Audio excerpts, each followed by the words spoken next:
नमस्कार प्यारे विद्यार्थियों, लक्ष्य क्लासेस बालोतरा के YouTube चैनल में आप सभी का स्वागत है। प्यारे विद्यार्थियों, अपन इस नई सीरीज के अंदर कक्षा 10 के भूगोल विषय यानी ज्योग्राफी की जो आपकी किताब है सामाजिक विज्ञान के अंदर, उसके सभी चैप्टरों के साथ साथ आपके बोर्ड एग्जाम में किस तरीके के प्रश्न पूछे जाते हैं और साथ में किस तरीके से प्रश्न पूछे जाएंगे और आपके जो अभ्यास प्रश्न हैं उन सभी की बातचीत करेंगे।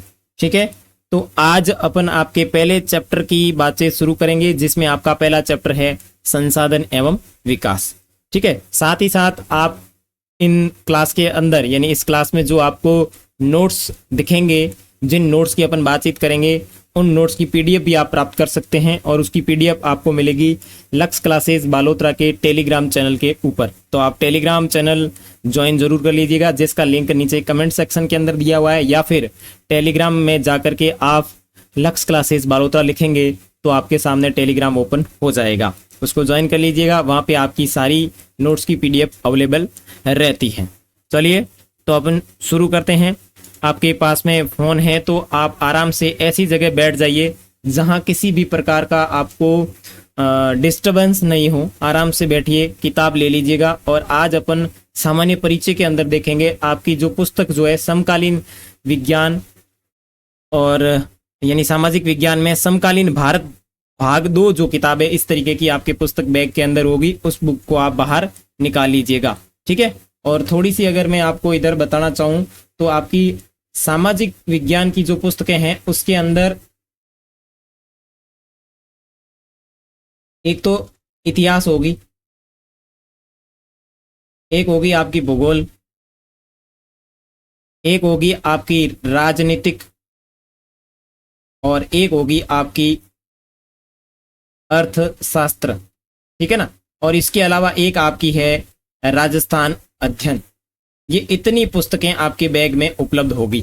उसमें से अपन इतिहास, भूगोल, राजनीतिक विज्ञान और अर्थशास्त्र की बात पहले करेंगे और उसके बाद में अपन आपके राजस्थान अध्ययन की बातचीत भी करेंगे। तो सामान्य परिचय में आप देख लीजिएगा कि ये आपकी किताब है और ये आपकी कक्षा 10 में भूगोल के रूप में पाठ्य पुस्तक संचालित होती है, भाग 2, उसको निकाल लेना।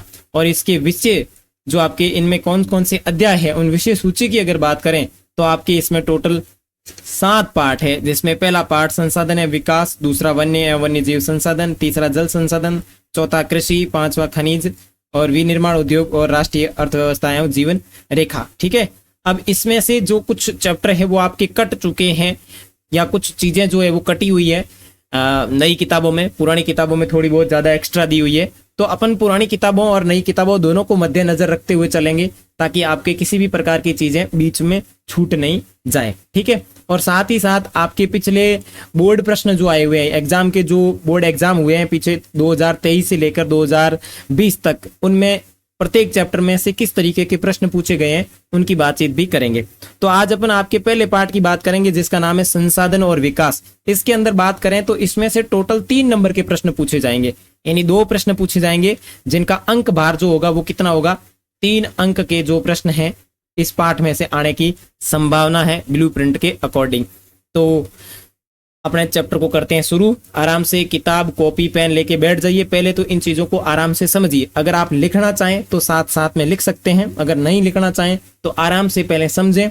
और पीडीएफ के लिए आप टेलीग्राम चैनल ज्वाइन कर लेना, वहां पे आप पीडीएफ को आराम से डाउनलोड करके प्रिंट भी निकाल सकते हैं। ठीक है, तो पाठ का नाम है संसाधन और विकास। ठीक है, तो हम इसमें सबसे पहले देखेंगे कि संसाधन क्या होता है। मैं अगर मेरे शब्दों में बताऊं कि संसाधन किसे कहेंगे तो संसाधन का मतलब है ऐसी वस्तुएं। संसाधन का मतलब क्या हुआ, ऐसी वस्तुएं जो प्रत्यक्ष व अप्रत्यक्ष रूप से, प्रत्यक्ष व अप्रत्यक्ष रूप से प्राणी जगत की आवश्यकता की पूर्ति करें। यानी ऐसी वस्तुएं जो प्रत्यक्ष व अप्रत्यक्ष रूप से प्राणी जगत की आवश्यकता की पूर्ति करे, उसे अपन कहते हैं संसाधन। ठीक है, ये तो होगी सामान्य अपन अगर बात करें तो। वैसे अपन ने इसके अंदर लिख रखी है कि संसाधन क्या होता है किस तरीके से। तो देखो, हमारे पर्यावरण में उपलब्ध प्रत्येक वस्तु जो हमारी आवश्यकता की पूर्ति करे या आवश्यकता को पूरा करने में प्रयुक्त की जा सकती है, जिसको बनाने के लिए प्रौद्योगिकी उपलब्ध है, जो आर्थिक रूप से संभाव्य है और सांस्कृतिक रूप से मान्य है, उसे संसाधन कहते हैं। वापस समझो इस बात को कि ऐसी वस्तुएं जो क्या है, पर्यावरण में उपलब्ध है, यानी पर्यावरण में मौजूद है, ठीक है, और पर्यावरण में मौजूद है और साथ में हमारी वो आवश्यकता की पूर्ति करती हो और उसको बनाने के लिए प्रौद्योगिकी उपलब्ध हो, यानी टेक्नोलॉजी का हमारे पास में इतना ज्ञान है कि हम उसको अच्छे से उपयोग में ले सकते हैं, और जो आर्थिक रूप से संभाव्य हो, यानी उसे आर्थिक रूप से उसको खरीदा जा सकता है या बनाया जा सकता है, और सांस्कृतिक रूप से मान्य हो, यानी समाज में उसका उपयोग मान्य हो, ऐसी चीजों को कहेंगे संसाधन। तो या तो आपकी ये परिभाषा याद रखिए कि जो वस्तुएं जो प्रत्यक्ष व अप्रत्यक्ष रूप से प्राणी जगत की आवश्यकता की पूर्ति करती हैं उसे कहते हैं संसाधन, या फिर आपने अभी जो मैंने अंडरलाइन करी है इनको याद रखें। तो दोनों चीजें आपके पास में है, जो आपको अच्छी परिभाषा लगे उसको आप इसमें याद कर लीजिएगा, ठीक है। उसके बाद में है कि संसाधन मानवीय क्रियाओं का परिणाम है, यानी संसाधन जो है वो मानवीय क्रियाओं का परिणाम है। संसाधन जो है वो किससे बनते हैं, मानव से बनते हैं। मैं थोड़ा सा इधर एक छोटा सा उदाहरण देके आपको समझाने का प्रयास करूंगा। जैसे कि ये सड़क है, या सड़क बहुत गलत हो गई है, इसको थोड़ा क्लियर कर लेते हैं। इस तरीके से मान लें कि ये आपकी एक सड़क है और इस सड़क से रोजाना आप स्कूल जाते हैं और यहाँ पे आपकी स्कूल बनी हुई है, ठीक है, और यहाँ पे अनावश्यक छोटे छोटे पत्थर पड़े हैं। आप रोजाना यहाँ इसी रास्ते से होके स्कूल जाते हैं और इसी रास्ते से होके स्कूल से वापस आते हैं।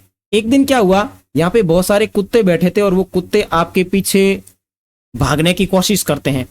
तो आपके दिमाग ने तकनीकी का उपयोग किया और तकनीकी का उपयोग करके ये जो यहाँ पत्थर पड़े थे इन पत्थरों को उठाया।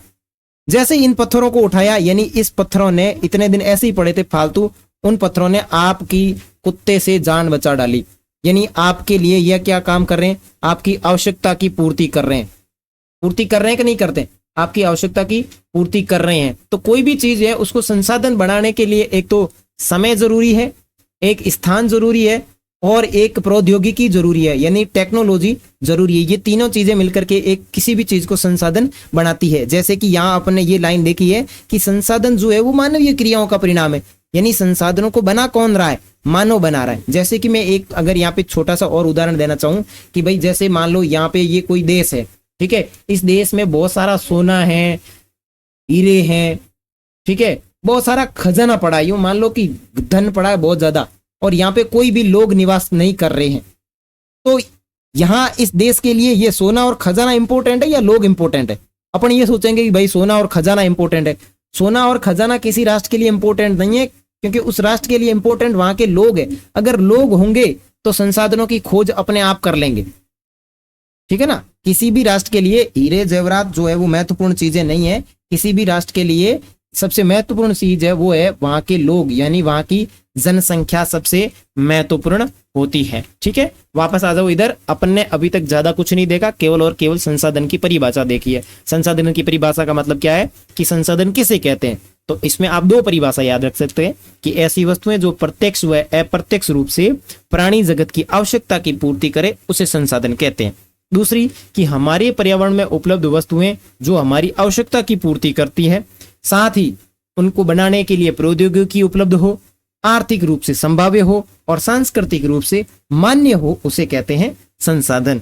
और संसाधन मानवीय क्रियाओं का परिणाम है और मानव स्वयं संसाधनों का एक महत्वपूर्ण हिस्सा है। वे पर्यावरण में पाए जाने वाले पदार्थों को संसाधनों में परिवर्तन करते हैं तथा उनका उपयोग करते हैं। ये देखो बात समझ में आई कि नहीं आई कि मनुष्य खुद जो है वो एक महत्वपूर्ण संसाधन है और वे पर्यावरण में मौजूद जो पदार्थ होते हैं उनका उपयोग करके संसाधनों में उन्हें परिवर्तित कर देते हैं और उनका प्रयोग करते हैं। जैसे कि यहाँ चित्र में नीचे डायग्राम में बताया गया है कि भौतिक पर्यावरण के अंदर, प्रकृति के अंदर बहुत सारी वस्तुएं पाई जाती है, उनका मानव प्रौद्योगिकी के माध्यम से संस्थाओं का निर्माण करता है। जैसे कि मान लो ये पर्यावरण है, इस पर्यावरण में मानव मौजूद है और इस मानव ने प्रकृति के अंदर कोई भी चीज बनाई, जैसे मान लो लोहे की खोज की, ठीक है ना, बहुत सारा लोहा पड़ा है, इस लोहे की खोज की और इस लोहे के अंदर उसने अपना दिमाग लगाया और लोहे से उन्होंने पत्रे बनाने की एक फैक्ट्री बना ली, यानी क्या बना ली, संस्था बना ली। तो इस तरीके से इनके बीच में आपस में संबंध है। ठीक है, उसके बाद में देखा है कि संसाधन की आवश्यक शर्त क्या है, यानी संसाधन की आवश्यक शर्त है समय, स्थान और प्रौद्योगिकी। ये तीनों मिलकर के किसी भी वस्तु को क्या है, संसाधन में परिवर्तित कर सकती है या संसाधन बना सकती है, जैसे कि अपन ने ऊपर उदाहरण देखा वो पत्थर वाला। ठीक है, चलिए आगे बढ़ते हैं। नेक्स्ट, संसाधनों के प्रकार। सामान्यतः अगर अपन प्रकार देखें तो एक तो होता है प्राकृतिक संसाधन, दूसरा होता है मानवीय संसाधन। प्राकृतिक में एक तो होता है नवीकरण, दूसरा होता है अनवीकरण। और मानवीय में देखें तो संरचनाएं एवं संस्थाएं और मात्रा एवं गुणवत्ता, और उसके बाद में नवीकरण में आ गया सतत प्रवाह, उसके बाद में जैव आ गया, प्राकृतिक वनस्पति, वन्य जीव, पुनः चक्रीय, अचक्रीय, जीवाश्म ईंधन। ये ठीक है, ये सामान्य बातचीत हो गई, अपन नीचे इस तरीके से बात कर लेंगे। अब अपन बात करें इसमें उत्पत्ति के आधार पर, यानी ये विस्तृत जानकारी है, ये सामान्य है। अगर आप इसको याद करना चाहें तो अच्छी बात है, नहीं कर रहे हैं तो भी कोई दिक्कत नहीं है, क्योंकि अपने पुस्तक के अंदर जो दिया हुआ है वो ये वाला जो नीचे वाला है ये बहुत ही इंपॉर्टेंट है। सबसे पहला है उत्पत्ति के आधार पर। उत्पत्ति के आधार पर दो प्रकार है, एक तो जैव और दूसरा अजैव संसाधन। ठीक है, उसके बाद में समापयता के आधार पर इसके भी दो प्रकार है, नवीकरण योग्य और अनवीकरण योग्य। तीसरा जो है वो स्वामित्व के आधार पर है, जिसके अंदर व्यक्तिगत, सामुदायिक, राष्ट्रीय और अंतरराष्ट्रीय, यानी चार प्रकार के संसाधन है, 1, 2, 3 और 4।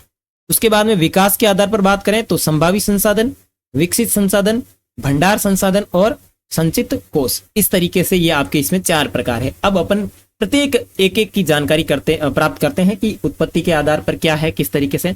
तो अगर उत्पत्ति के आधार पर आपको प्रश्न पूछा जाता है तो इस तरीके से आप चार्ट बनाएंगे कि उत्पत्ति के आधार पर कितने प्रकार है, दो प्रकार है, जैव संसाधन और अजैव संसाधन। फिर लिखेंगे जैव संसाधन, यानी जिन संसाधनों की प्राप्ति जैव मंडल से होती है तथा जिनमें जीवन व्याप्त है, यानी जिसमें क्या पाया जाता हो, जीव पाया जाता हो, उन्हें क्या कहते हैं, जैव संसाधन कहते हैं। यानी जिन वस्तुओं में में जीव पाया जाता है उसे कहते हैं जैव संसाधन, जैसे कि मनुष्य, वनस्पतियां, पशु, मत्स्य जीवन इत्यादि। यानी बहुत सारे संसाधन ऐसे हैं जिनके अंदर जीव पाया जाता है, उन्हें कहेंगे जैव संसाधन। ठीक है, उसके बाद में है अजैव संसाधन, यानी इनमें क्या है, जीव जो है वो नहीं पाया जाता। ठीक है, जैसे कि निर्जीव वस्तुओं से बने सारे संसाधन इसमें शामिल होते हैं, जैसे कि चट्टान और धातुएं। अपन ने कितने संसाधनों की बात की है, सिर्फ और सिर्फ एक संसाधन की बात की है, जिसके अंदर अपन ने देखा है कि उत्पत्ति के आधार पर संसाधनों के प्रकार कितने प्रकार है, दो प्रकार है, जैव और अजैव। ठीक है, जैव संसाधन का मतलब जिसमें जीव पाया जाता हो, जैसे मनुष्य, वनस्पति, पशु, मत्स्य जीवन इत्यादि। उसके बाद में अजैव की बात की है, जिसके अंदर निर्जीव वस्तुओं को शामिल किया जाता है, जैसे कि बहुत सारे संसाधन ऐसे हैं जो निर्जीव है, जिनमें जीव नहीं पाया जाता है, जैसे चट्टान और धातु। तो पहला क्लियर, जैव संसाधन और अजैव संसाधन उत्पत्ति के आधार पर। ठीक है, उसके बाद में बात करें समाप्यता के आधार पर, यानी समाप्त होने के आधार पर।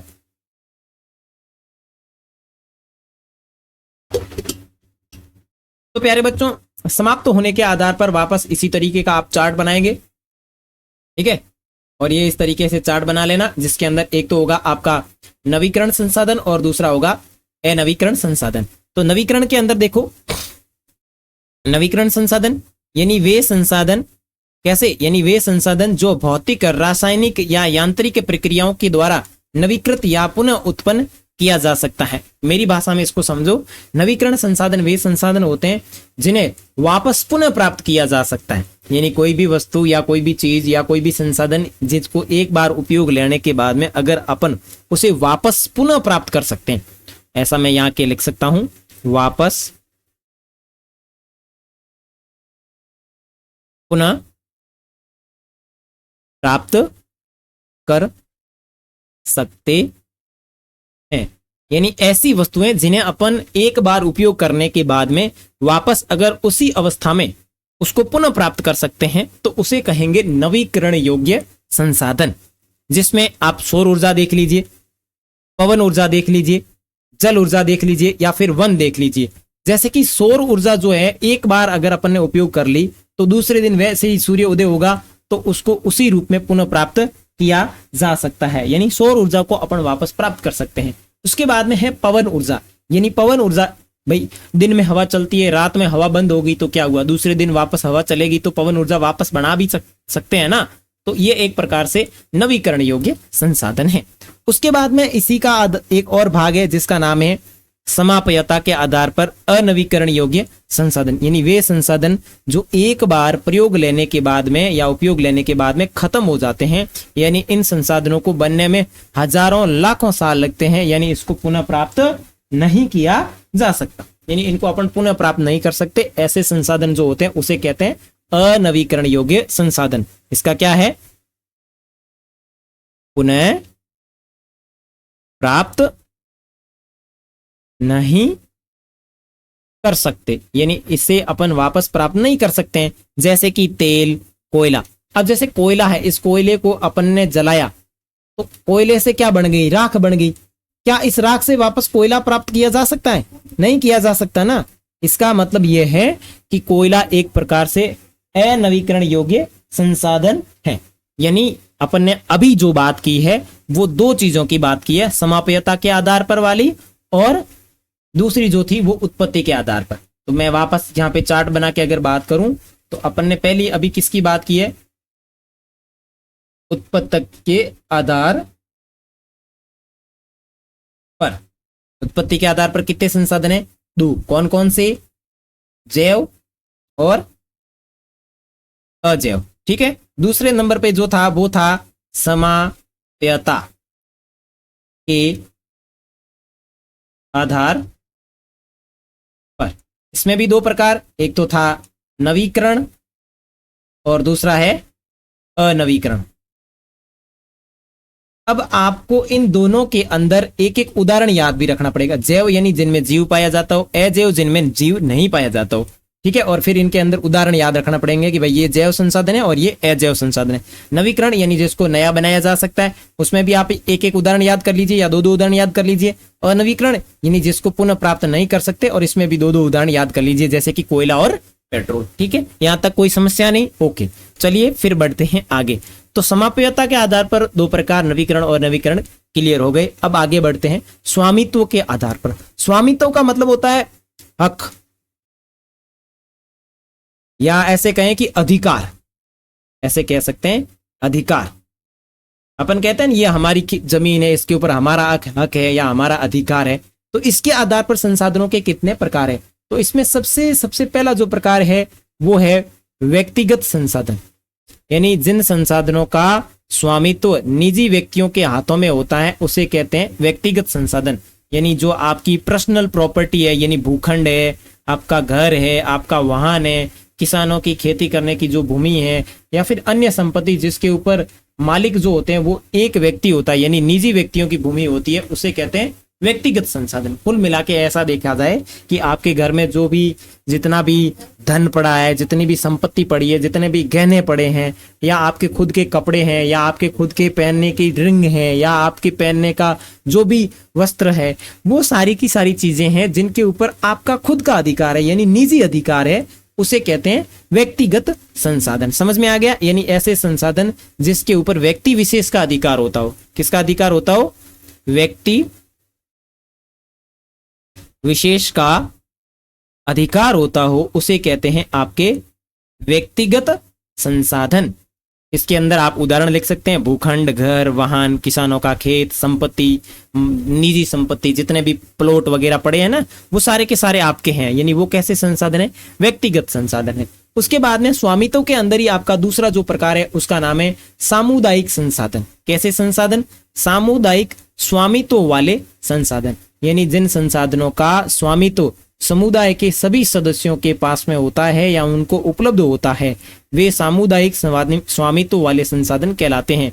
जैसे कि सार्वजनिक पार्क, पिकनिक स्थल और खेल का मैदान, यानी समुदाय विशेष का अधिकार होता है। जैसे कि आप किसी सिटी में रह रहे हो और वहां पे उस नगर में एक छोटा सा खेल का मैदान बना हुआ है या खेल का पार्क बना हुआ है, यहाँ पे खेल के मैदान के साथ साथ में पार्क भी बना हुआ है, तो वहां पे बच्चे जाएंगे, उस कॉलोनी वाले आराम से वहां पे खेलेंगे और उसके ऊपर कूदेंगे, नाचेंगे, डांस करेंगे। तो ऐसा ही जो संसाधन होते हैं, इस तरीके के जो संसाधन होते हैं जिनके ऊपर समुदाय विशेष का अधिकार होता है, उसे कहते हैं सामुदायिक स्वामित्व वाले संसाधन।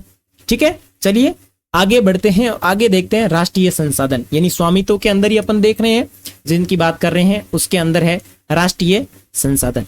अब इसमें देखो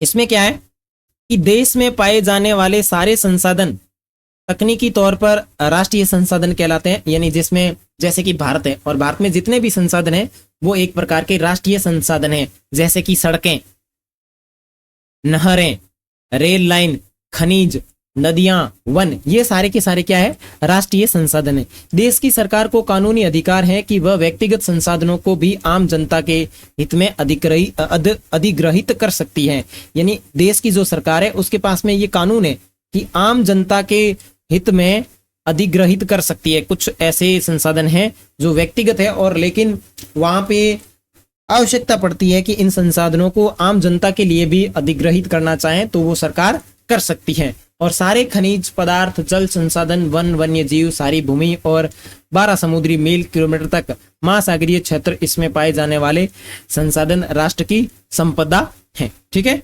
और दूसरी बात अगर बात करें, अपने घर पे अगर किसी भी प्रकार का कोई खनिज पदार्थ निकल जाता, जैसे मान लो ये आपका घर है, ठीक है, और इस घर के नीचे अचानक से खनिज पदार्थ आपको पता चले कि भाई साहब यहाँ नीचे हीरे जेवरात पड़े हैं, भाई साहब बहुत सारे हीरों के भरे हुए बक्से पड़े हैं, और जब ये पता सरकार को लगेगा तो वो सारे के सारे संसाधन है वो राष्ट्र के हो जाएंगे, यानी सरकार के हो जाएंगे। वो खनिज पदार्थ आपके नहीं होंगे या आपका उसके ऊपर अधिकार नहीं होगा, वो किसका अधिकार में चले जाएंगे, राष्ट्र के अधिकार में चले जाएंगे, या उनका अधिग्रहण जो है वो आपकी वहां की सरकार जो है उसको अधिग्रहित कर लेगी।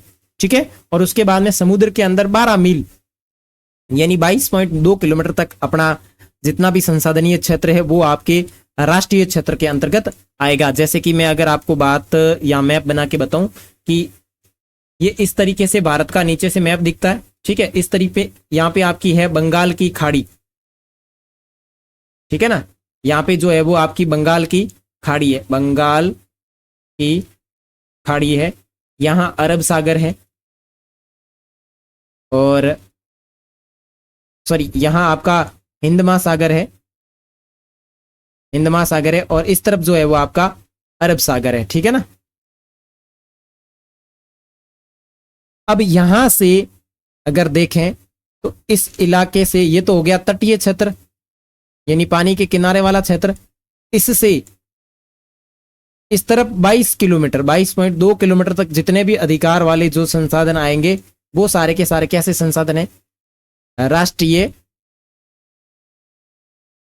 संसाधन होंगे। ठीक है ना, इस तरीके से इस लाइन में ये जो बताया गया है ना 12 समुद्री मील वाला, इस तरीके से। और उसके बाद में है अंतर्राष्ट्रीय संसाधन, यानी वे संसाधन जिन पर किसी एक देश का अधिकार नहीं होके अंतर्राष्ट्रीय संस्था का अधिकार या नियंत्रण होता है, उसे कहते हैं अंतर्राष्ट्रीय संसाधन। यानी 200 किलोमीटर से आगे समुद्री संसाधनों को खुले महासागर के रूप में जाना जाता है, और अंतर्राष्ट्रीय संगठन यानी अंतर्राष्ट्रीय समुद्री संगठन IMO और अंतर्राष्ट्रीय समुद्री प्राधिकरण यानी ISA की मंजूरी के बिना कोई भी देश इन पर कोई दावा नहीं कर सकता। जो चौथे नंबर का जो संसाधन है वो है अंतर्राष्ट्रीय संसाधन, यानी उसके ऊपर किसी एक राष्ट्र विशेष का अधिकार नहीं होता है, बाकी सभी राष्ट्रों का अधिकार होता है, उसे कहते हैं अंतर्राष्ट्रीय संसाधन। जैसे कि अगर बात करें अंतरिक्ष की, भाई अंतरिक्ष में मान लो मंगल ग्रह है, मंगल ग्रह पे जो व्यक्ति जाना चाहे आराम से जा सकता है, तो मंगल ग्रह कैसा संसाधन हो गया, अंतर्राष्ट्रीय संसाधन हो गया। भाई ऐसा तो है नहीं कि भाई केवल और केवल अमेरिका ही जाएगा, अमेरिका वहां जाके बैठ गया कि भाई साहब मैं और किसी देश को आने ही नहीं दूंगा। यहाँ पे जो देश चाहे अपनी स्पेस एजेंसी के माध्यम से वहां जा सकता है, वहां पे खोजबीन का कार्य कर सकता है। तो ऐसे संसाधन जो एक राष्ट्र विशेष के लिए नहीं होकर के सभी के लिए होते हैं, उसे कहा जाता है अंतर्राष्ट्रीय संसाधन। आगे बात करें विकास के आधार पर, तो सबसे पहला जो संसाधन आएगा वो है विकसित संसाधन। जैसा कि आपकी किताब में भी दिया हुआ है, वे संसाधन जिनका सर्वेक्षण किया जा चुका है या उनका उपयोग की गुणवत्ता और मात्रा निर्धारित की जा चुकी है, उसे कहते हैं विकसित संसाधन। जैसे कि कोयला, खनिज, पेट्रोलियम, यानी इसमें वो संसाधन आएंगे जिनका वर्तमान समय के अंदर उपयोग किया जा रहा है, उसे कहेंगे विकसित संसाधन। ठीक है, उसके बाद में है संभावी संसाधन, यानी वे संसाधन जो किसी प्रदेश में विद्यमान तो है परंतु इनका उपयोग नहीं किया गया है, जैसे भारत के पश्चिमी भाग में पवन और सौर ऊर्जा संसाधन अपार मात्रा में उपलब्ध है, परंतु इनका सही ढंग से अभी भी विकास नहीं हुआ। उसे कहते हैं संभावी संसाधन, यानी संभावना है, यानी संसाधन है तो सही, लेकिन उसका प्रेजेंट टाइम में उपयोग नहीं हो रहा है, उसे कहेंगे संभावी संसाधन। उसके बाद में आता है भंडार संसाधन, यानी पर्यावरण में उपलब्ध वे पदार्थ जो मानव की आवश्यकता की पूर्ति कर सकते हैं, परंतु उपयुक्त प्रौद्योगिकी के अभाव में उसकी पहुंच से बाहर है। जल दो गैस का यौगिक है, यानी जल जो दो गैस का यौगिक है, हाइड्रोजन तथा ऑक्सीजन, जिससे ऊर्जा के मुख्य स्रोत के रूप में प्रयोग किया जा सकता है, लेकिन तकनीकी ज्ञान के अभाव में ऐसा अभी तक संभव नहीं हुआ है। उसे कहते हैं भंडार संसाधन, यानी उपलब्ध तो है लेकिन मानवीय आवश्यकताओं की पूर्ति कर भी सकते हैं, लेकिन अभी इतनी टेक्नोलॉजी डेवलपमेंट नहीं हुई है कि उसका उपयोग कर सकें। उसके बाद में है संचित कोष, यानी मौजूदा तकनीकी जानकारी की मदद से उपयोग में लाया जा सकता है, लेकिन इसका उपयोग अभी तक शुरू नहीं हुआ है, जैसे कि नदियों का पानी। तो इस तरीके से आपके टोटल संसाधनों के जो प्रकार हैं उनको अपन ने देख लिया है। अब आगे बात करते हैं संसाधनों के विकास की। तो मनुष्य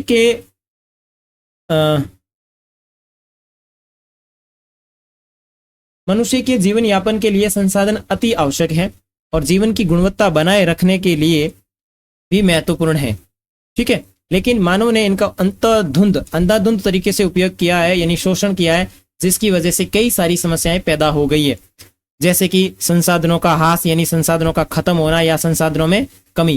ह्रास का मतलब होता है कमी, संसाधनों में कमी होना। आगे है संसाधन समाज के कुछ ही लोगों के हाथ में आ गए हैं, जिससे समाज दो हिस्सों में बट गया है, एक तो संपन्न और दूसरा संसाधनहीन, यानी अमीर के लोगों के पास में अधिक संसाधन है और गरीब लोगों के पास में कम संसाधन है।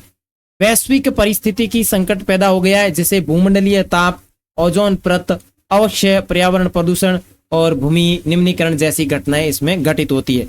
आगे मानवीय जीवन की गुणवत्ता और विश्व शांति बनाए रखने के लिए संसाधनों का समाज में न्याय संगत बंटवारा करना आवश्यक है, यानी ये जो समस्याएं उत्पन्न हुई है, इन समस्याओं में मानव जीवन की गुणवत्ता को बढ़ाने के लिए और विश्व में शांति बनाए रखने के लिए संसाधनों का समाज में न्याय संगत बंटवारा होना जरूरी है, यानी सबको समान अधिकार मिलना चाहिए, समान बंटवारा होना चाहिए इन संसाधनों का। इस तरीके से यदि कुछ ही व्यक्तियों तथा देशों द्वारा संसाधनों का वर्तमान में दोहन जारी रहा तो हमारी पृथ्वी का भविष्य जो है वो बिल्कुल खतरे में पड़ जाएगा और यहाँ के जितने भी संसाधन है वो सारे के सारे नष्ट हो जाएंगे। इसलिए हर तरह के जीवन का अस्तित्व बनाए रखने के लिए संसाधनों के उपयोग की योजना बनाकर इनका अति आवश्यक तरीके से उपयोग करना चाहिए। यानी वर्तमान में संसाधन जो है बिल्कुल गलत तरीके से उपयोग लिए जा रहे हैं, इसलिए ये कभी ना कभी नष्ट हो सकते हैं, इसलिए हमें योजना बनाकर इनका उपयोग करना अति आवश्यक है। आगे आता है सतत पोषणीय विकास।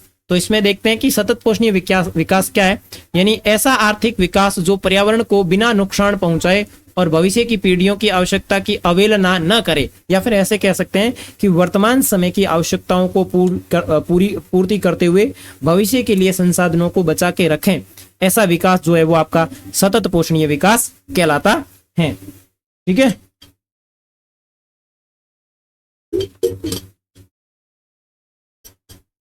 आगे देखो, इसमें जो अपन ने अभी तक चीजें पढ़ी उसके अंदर से अगर बात करें एक दो प्रश्नों की, तो आप मुझे कमेंट करके इन प्रश्नों के उत्तर बता सकते हैं। जैसे कि पहला प्रश्न है कि निम्न में से कौन कौन से संसाधन जैव संसाधन के अंतर्गत आते हैं। फटाफट कमेंट कीजिए कौन सा संसाधन है जो जैव संसाधन के अंतर्गत आएगा। जैसे कि देखो, वनस्पति, इसमें जीव पाया जाता है तो जैव संसाधन। जीव जंतु, इसमें भी जीव पाया जाता है तो जैव संसाधन। मच्छर, यानी इसमें भी जीव पाया जाता है तो जैव संसाधन। और सबसे लास्ट में आता है उपयुक्त सभी, यानी यहाँ पे दिए हुए सारे के सारे सही है, इन सब में जीव पाया जाता है। इसमें जो आपका राइट होगा कौन सा होगा, डी ऑप्शन राइट होगा। उसके बाद में आगे है कि निम्नलिखित में से कौन सा संसाधन अजैव संसाधन है, यानी जिसमें जीव नहीं पाया जाता है और इसमें जीव पाया जाता है। तो कौन सा है भाई जिसमें जीव नहीं पाया जाता? क्या हवा में जीव पाया जाता है, क्या जल में जीव पाया जाता है, क्या तापमान में जीव पाया जाता है, क्या मृदा में जीव पाया जाता है, या उपयुक्त सभी में नहीं पाया जाता? तो यहाँ पे भी जो आपका राइट होगा वो उपयुक्त सभी राइट होगा। आगे है संसाधनों के अंधाधुंध दोहन से निम्न में से कौन सी समस्या पैदा हुई है, यानी इनके अंधाधुंध उपयोग से कौन सी समस्या पैदा हुई है। तो भूमंडलीय ताप, बिल्कुल भूमंडलीय ताप बढ़ा है। ओजोन परत में अवक्षय, यानी ओजोन परत में भी कमी हुई है, यानी उसमें भी धीरे धीरे कमी हो रहा है। उसके बाद में पर्यावरण प्रदूषण, यस पर्यावरण प्रदूषण भी बढ़ा है, भूमि निम्नीकरण भी बढ़ा है। क्या उपयुक्त सभी इसमें राइट हो सकता है? यस, यानी यहाँ पे भी जो आपका राइट होगा वो उपयुक्त सभी राइट होगा। ठीक है, अब चलते हैं आगे और आगे बात करते हैं रियो डी जेनेरो पृथ्वी सम्मेलन 1992। संयुक्त राष्ट्र पर्यावरण और विकास सम्मेलन, यानी इसका पहले जो नाम था ये इस तरीके से नाम था, बाद में इसे पृथ्वी सम्मेलन नाम दिया गया। यानी पहले क्या नाम था? संयुक्त राष्ट्र पर्यावरण और विकास सम्मेलन, यानी UNCED। ठीक है, प्रथम अंतरराष्ट्रीय पृथ्वी सम्मेलन कहा जाता है इसे। ये जून 1992 के अंदर ब्राजील के शहर रियो डी जेनेरो में आयोजित हुआ था। यहाँ 100 से भी अधिक राष्ट्र अध्यक्षों ने भाग लिया था। इसका उद्देश्य था पर्यावरण का संरक्षण करना, सामाजिक आर्थिक विकास की समस्याओं का हल ढूंढना और जलवायु परिवर्तन और जैव विविधता पर एक घोषणा पत्र भी यहाँ पे जारी किया गया और वन सिद्धांतों पर सहमति बनी और एजेंडा 21 यानी 21वीं शताब्दी में सतत पोषणीय विकास की बात यहाँ पे की गई। तो इतनी सारी बात इसमें आपको याद रखनी है। कौन कौन सी बातें याद रखनी है? यानी इसका जो नाम था वो था संयुक्त राष्ट्र पर्यावरण और विकास सम्मेलन। इसे प्रथम अंतरराष्ट्रीय पृथ्वी सम्मेलन भी कहा जाता है। जून 1992 में ब्राजील रियो डी जेनेरो, 100 से अधिक लोगों ने यहाँ पे भाग लिया था। यहाँ पर्यावरण संरक्षण की बात की गई, सामाजिक आर्थिक विकास की समस्याओं के ऊपर यहाँ पे वार्तालाप किया गया और साथ ही साथ यहाँ पे जलवायु परिवर्तन और जैविक विविधता पर एक घोषणा पत्र पर हस्ताक्षर हुआ था जो एजेंडा 21 के नाम से जाना जाता है। वन सिद्धांतों के ऊपर सहमति बनी और एजेंडा 21 यानी 21वीं शताब्दी में सतत पोषणीय विकास के लिए एक साइन भी हुआ था जो अपन अभी आगे देख रहे हैं। एजेंडा 21 यानी संयुक्त राष्ट्र पर्यावरण और विकास सम्मेलन के तत्वाधान में राष्ट्रों अध्यक्षों द्वारा स्वीकृत किया गया एक घोषणा पत्र है जिसमें सतत पोषणीय विकास को हासिल करना यानी सतत पोषणीय विकास को करने की बात कही गई और समान हितों, पारस्परिक आवश्यकताओं एवं सम्मिलित जिम्मेदारियों के अनुसार विश्व के सहयोग के द्वारा पर्यावरणीय क्षति, गरीबी और रोगों से निपटा जा सकता है। यानी आपके इसमें दो प्रश्न बन सकते हैं। पहला कि प्रथम पृथ्वी सम्मेलन कब हुआ? तो जून 1992 के अंदर हुआ था।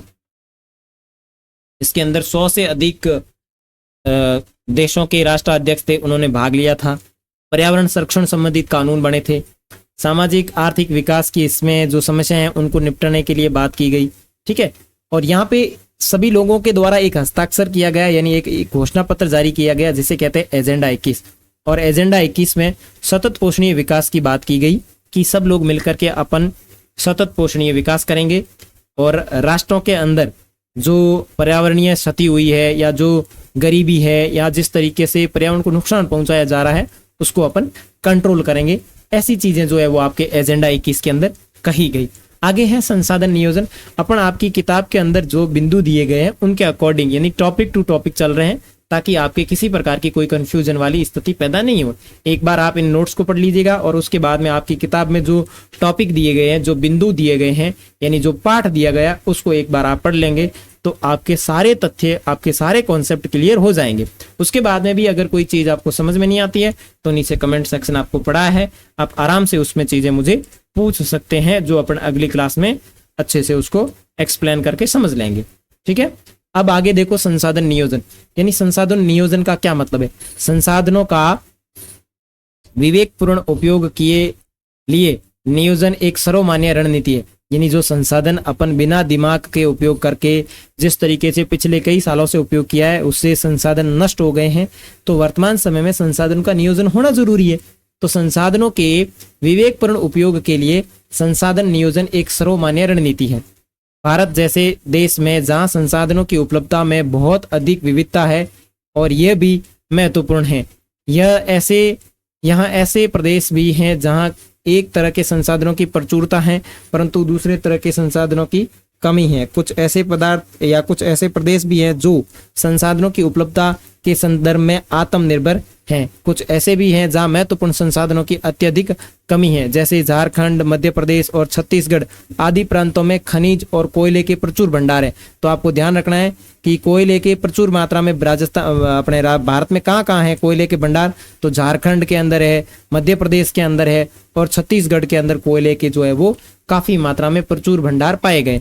साथ ही साथ अरुणाचल प्रदेश में बात करें तो जल संसाधन प्रचुर मात्रा में पाया जाता है, क्योंकि मानसिन राम जो मेघालय और अरुणाचल प्रदेश के पास का क्षेत्र है, वहां पे सर्वाधिक क्षेत्र में बारिश होती है, परंतु मूल विकास की यहाँ पे कमी है। आधे से अधिक जो पानी है वो सीधा नदियों के माध्यम से बंगाल की खाड़ी में चला जाता है, और आपको पता है सागर में जो भी पानी जाएगा वो सारा का सारा खारा होगा। उसके बाद में राजस्थान में पवन और सौर ऊर्जा के संसाधनों की बहुतायत संख्या है, लेकिन इन संसाधनों की भी वर्तमान समय में उपयोग किए जाने के पीछे कमी है।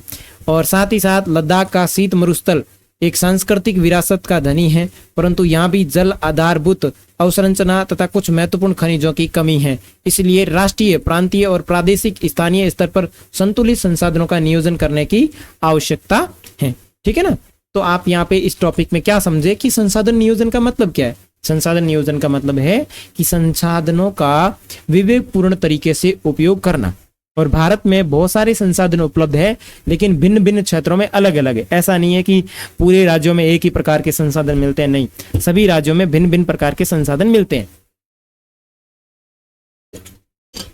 जैसे कि झारखंड और मध्य प्रदेश और छत्तीसगढ़ में कोयला, अरुणाचल प्रदेश में जल संसाधन है लेकिन उसका अभी विकास नहीं हुआ है, राजस्थान में पवन ऊर्जा और सौर ऊर्जा बहुत मात्रा में है लेकिन उसका उपयोग सही ढंग से नहीं हो रहा है, लद्दाख और शीत मरुस्थल के अंदर सांस्कृतिक विरासत का धनी है लेकिन परंतु यहाँ जो जल का अभाव है, इसलिए ये जितने भी क्षेत्रों में कमी है उन क्षेत्रों में हमारे को राष्ट्रीय स्तर की, प्रांतीय स्तर की और प्रादेशिक स्तर की और स्थानीय स्तर की जितनी भी सरकारें हैं उनको इस बात पे जोर लगाना चाहिए कि इन संसाधनों का हम विकास कैसे कर सकते हैं। नेक्स्ट इंपॉर्टेंट क्वेश्चन इससे रिलेटेड, तो देखो संयुक्त राष्ट्र पर्यावरण और विकास सम्मेलन 1992 का अन्य नाम क्या है। तो भाई अन्य नाम क्या हो जाएगा, सूर्य सम्मेलन, प्लूटो सम्मेलन, चंद्रमा सम्मेलन या फिर पृथ्वी सम्मेलन। तो इसमें क्या हो जाएगा, डी फॉर डॉग। पृथ्वी सम्मेलन 1992 में कहाँ आयोजित हुआ था, बताओ भाई, ब्राजील के अंदर आयोजित हुआ था। निम्न में से पृथ्वी सम्मेलन से जुड़ी अवधारणाएं हैं एजेंडा 21 या वन सिद्धांत। बिल्कुल दोनों, एजेंडा 21 भी और वन सिद्धांत, यानी ए और बी दोनों। तो इसमें आपका कौन सा राइट हो जाएगा, सी ऑप्शन राइट हो जाएगा। ठीक है, समझ में आ रहा है कैसे प्रश्न आ सकते हैं। आगे देखो, भारत में संसाधन नियोजन। देखो संसाधन नियोजन एक जटिल प्रक्रिया है जिसमें निम्नलिखित सोपान है। देश के विभिन्न प्रदेशों में संसाधनों की पहचान कर उनकी तालिका बनाना। यहां इस तरीके से भी प्रश्न पूछा जा सकता है कि आप संसाधनों का नियोजन कैसे करेंगे, यानी आप संसाधनों का जो नियोजन है वो कैसे करेंगे। तो इसमें भी आपके यही उत्तर होगा कि हम देश के विभिन्न प्रदेशों में संसाधनों की पहचान करेंगे और उनकी एक लिस्ट बनाएंगे, क्षेत्रीय सर्वेक्षण मानचित्र बनाएंगे, संसाधनों की गुणात्मक और मात्रात्मक अनुमान लगाएंगे, यानी अपन क्षेत्रीय सर्वेक्षण करेंगे, ठीक है, मानचित्र बनाएंगे और संसाधनों की गुणात्मक और मात्रात्मक पहचान लगाएंगे कि भाई कितनी मात्रा में और कितनी अच्छी क्वालिटी का जो संसाधन है यहाँ पे मौजूद है। उसके बाद संसाधनों के विकास की योजनाएं लागू करने के लिए उपयुक्त प्रौद्योगिकी, कौशल और संस्थागत नियोजन का ढांचा तैयार करेंगे। हम ये करेंगे कि भाई हमको संसाधन तो मिल गए, उसके बाद में हम एक प्लानिंग करेंगे, योजना बनाएंगे कि किस तरीके से हमारे को संसाधन की प्राप्ति हो सकती है, ठीक है, या किस तरीके से हमारे को संसाधन निकालने के लिए कौन सी प्रौद्योगिकी, कौन सी मशीनों की जरूरत पड़ेगी, कौन कौन से लेबर यानी कौन कौन से अपने को मजदूरों की जानकारी प्राप्त करनी पड़ेगी, या कौन से मजदूर चाहिए, या फिर किस तरीके की संस्थाएं चाहिए, या उन संस्थाओं का अपन निर्माण करेंगे ताकि वहां अपन संसाधनों का विकास अच्छे से कर सकें या उनका दोहन अच्छे से कर सकें।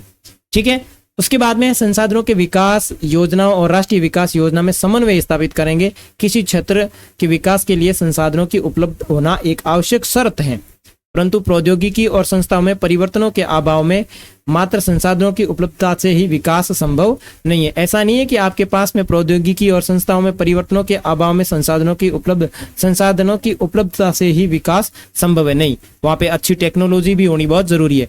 देशों में बहुत क्षेत्र ऐसे हैं जो संसाधन समृद्ध होते हुए भी आर्थिक रूप से पिछड़े हुए प्रदेशों की गिनती में आते हैं। इसके विपरीत कुछ ऐसे प्रदेश भी है जो संसाधनों में कमी हो आर भी आर्थिक रूप से विकसित हैं, ठीक है ना, कमी होने के बाद में भी जो है वो आर्थिक रूप से विकसित है, यानी आसपास का उनका मार्केट भी है वो तगड़ा होने के कारण या डेवलपमेंट अच्छा होने के कारण वो अच्छे से आर्थिक क्षेत्र को मजबूत करेंगे। तो इस तरीके से भारत में संसाधनों का आप नियोजन कर सकते हैं, जिसमें आप मुख्यतः ये बिंदु ध्यान रखेंगे, कै, खे और गे।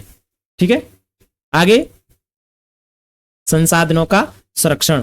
संसाधन किसी भी तरह के विकास में महत्वपूर्ण भूमिका निभाते हैं, परंतु संसाधनों का विवेकहीन उपभोग और अति उपयोग के कारण सामाजिक, आर्थिक और पर्यावरणीय समस्याएं पैदा हो सकती है। ठीक है, और इन समस्याओं से बचाव के लिए विभिन्न स्तरों पर संसाधनों का संरक्षण करना बहुत ही आवश्यक है।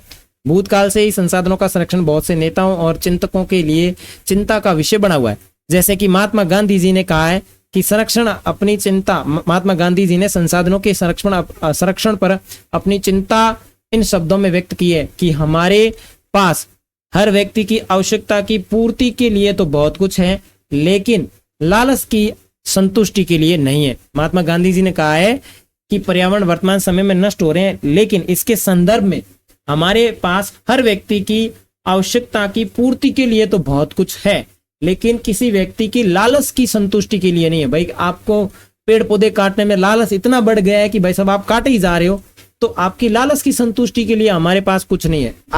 आगे इन लाइनों को इस तरीके से स्पष्ट किया है कि हमारे पास पेट भरने के लिए तो बहुत कुछ है, लेकिन पेट ही भरने के लिए नहीं है। इस तरीके से महात्मा गांधी जी ने कहा है कि आप संसाधनों के माध्यम से आप अपना पेट तो भर सकते हैं, लेकिन कोई पेट या भरने के लिए आपके पास इतने संसाधन नहीं होने चाहिए, और न ही आपको इस तरीके की थिंकिंग रखनी चाहिए कि सारे के सारे संसाधन है वो हमारे पास हो, क्योंकि संसाधनों के ऊपर समान अधिकार होना चाहिए ताकि बाकी लोगों को भी संसाधन उपलब्ध हो सके। ठीक है, उनके अनुसार विश्व स्तर पर संसाधन हास के लिए लालची और स्वार्थी व्यक्ति तथा आधुनिक प्रौद्योगिकी की शोषणात्मक प्रवृत्ति जिम्मेदार है। महात्मा गांधी ने कहा है कि वर्तमान संसाधनों में जो कमी हो रही है, इसके लिए लालची लोग जिम्मेदार है, स्वार्थी लोग जिम्मेदार हैं, और ये वर्तमान समय की जो टेक्नोलॉजी है जो संसाधनों का शोषण कर रही है वो जिम्मेदार है। वे अत्यधिक उत्पाद के विरुद्ध थे और इसके स्थान पर अधिक बड़े जन समुदाय द्वारा उत्पादन के पक्षधर थे। अंतर्राष्ट्रीय स्तर पर व्यक्तिगत तरीके से संसाधन संरक्षण की वकालत सबसे पहले 1968 में क्लब ऑफ रोम ने की थी, यानी अंतर्राष्ट्रीय स्तर पर कि भाई ये जो संसाधन है वो व्यवस्थित तरीके से उपयोग में लिए जाने चाहिए। इसके बारे में सबसे पहली वकालत जो है वो 1968 में क्लब ऑफ रोम ने की थी। उसके बाद 1974 में सुमेर ने अपनी पुस्तक स्मॉल इज ब्यूटीफुल में इस विषय पर गांधी जी के दर्शन की एक बार फिर से दोहराई की थी, यानी पुनरावृत्ति की थी। यानी महात्मा गांधी जी ने जो कहा है कि हमारे पास पेट भरने के लिए तो बहुत कुछ है, लेकिन पेटी भरने के लिए नहीं है। इन बातों की जानकारी जो है स्मॉल इज ब्यूटीफुल जो पुस्तक है 1974 में सुमेर सर ने लिखी थी, उसके अंदर भी जानकारी मिलती है।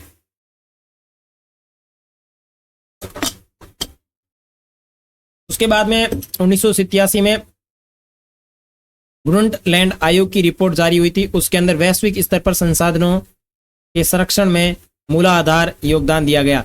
इस रिपोर्ट ने सतत पोषणीय विकास की बातचीत की थी, यानी संकल्पना प्रस्तुत की और संसाधन संरक्षण की वकालत की, और यह रिपोर्ट बाद में हमारा साझा भविष्य आवर कॉमन फ्यूचर शीर्षक से पुस्तक के रूप में प्रकाशित हुई। और इस संदर्भ में एक महत्वपूर्ण योगदान रियो डी जेनेरो ब्राजील 1992 में आयोजित पृथ्वी सम्मेलन के द्वारा भी किया गया। यानी पृथ्वी को बचाने के लिए जो कुछ महत्वपूर्ण डेट है वो आप यहाँ पे याद रख सकते हैं। महात्मा गांधी का कथन याद रख सकते हैं कि पेटी भरने के लिए नहीं है, पेट भरने के लिए बहुत कुछ है। उसके बाद में 1968 क्लब ऑफ रोम अंतर्राष्ट्रीय स्तर पर कहते हैं कि व्यवस्थित तरीके से संसाधनों का उपयोग होना चाहिए।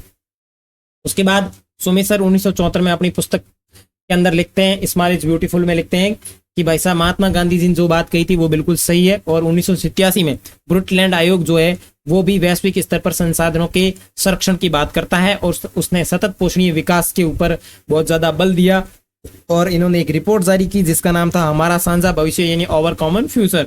और बाद में रियो डी जेनेरो जो सम्मेलन हुआ था उसके अंदर भी संसाधनों के संरक्षण को लेकर के बातचीत हुई थी। अब इतनी चीजें पढ़िए, उसके अंदर से इंपॉर्टेंट प्रश्न देख लेते हैं। आप आराम से चीजों को सुनते जाएं, समझते जाएं, आपको अच्छे से चीजें दिमाग में सेट हो जाएगी। जैसे कि प्रश्नों के अंदर देखें इंपॉर्टेंट प्रश्न की निम्नलिखित में से भारत के किन राज्यों में खनिज और कोयले के प्रचुर मात्रा में भंडार है। तो अभी थोड़ी देर पहले देखा था झारखंड में है, मध्य प्रदेश में है और छत्तीसगढ़ में है। तो इसमें आपका क्या राइट हो जाएगा, डी यानी उपयुक्त सभी। राजस्थान के पश्चिमी भाग में मुख्य रूप से किस संसाधन की कमी है? सौर ऊर्जा की कमी है? नहीं। पवन ऊर्जा की कमी है? नहीं। जल संसाधन की कमी है। तो इसमें क्या राइट हो जाएगा, सी ऑप्शन राइट हो जाएगा। आगे देखो, जो आर्थिक यानी ऐसा आर्थिक विकास जो पर्यावरण को बिना नुकसान पहुंचाए और भविष्य की पीढ़ी की आवश्यकता की अवहेलना न करे, क्या कहलाता है? बिल्कुल थोड़ी देर पहले देखा था, सतत पोषणीय विकास। ठीक है, माइंड में आ रहे हैं सवाल? क्योंकि सवालों का दिमाग में आना बहुत जरूरी है। अगर आपके पढ़ी हुई चीजें दिमाग में रिवाइज होती है तो इसका मतलब है आपकी चीजें समझ में आ रही है। अगर नहीं आ रही है तो इस वीडियो को आप बार बार देखिए ताकि चीजें अच्छे से समझ में आए। उसके बाद में सुमेश सर की पुस्तक स्मॉल इज ब्यूटीफुल में किन के विचारों की पुनरावृत्ति की गई है? अभी देखा था, महात्मा गांधी। और वुंडरलैंड आयोग द्वारा जारी की गई रिपोर्ट को बाद में किस पुस्तक के रूप में प्रकाशित किया गया? हमारी अलग दुनिया, हमारी एक दुनिया या हमारा साझा भविष्य? बिल्कुल सी ऑप्शन। और मुझे लगता है बहुत सारे विद्यार्थियों ने इसका आंसर जो है वो सही किया होगा और मुझे कमेंट में भी भेजेंगे। ठीक है, आगे देखते हैं भू संसाधन। ठीक है, भू संसाधन का मतलब क्या है? यानी हम जिस भूमि के ऊपर रहते हैं और इस पर अनेक आर्थिक क्रियाकलाप करते हैं और विभिन्न रूपों में इनका उपयोग करते हैं, अतः भूमि भी एक महत्वपूर्ण प्राकृतिक संसाधन है। प्राकृतिक वनस्पति, वन्य जीव और मानव जीवन, आर्थिक क्रियाएं, परिवहन तथा संचार व्यवस्थाएं भूमि पर आधारित हैं। परंतु भूमि एक सीमित संसाधन है, इसलिए उपलब्ध भूमि का विभिन्न उद्देश्यों के लिए उपयोग सावधानी और योजनाबद्ध तरीके से होना चाहिए। भारत में भूमि पर विभिन्न प्रकार की भू आकृतियां जैसे पर्वत, पठार, मैदान, द्वीप, ये बहुत सारी चीजें पाई जाती हैं। जिसमें बात करें तो लगभग 43% भू क्षेत्र मैदान के अंतर्गत आता है, जो कृषि और उद्योग के विकास के लिए सुविधाजनक है।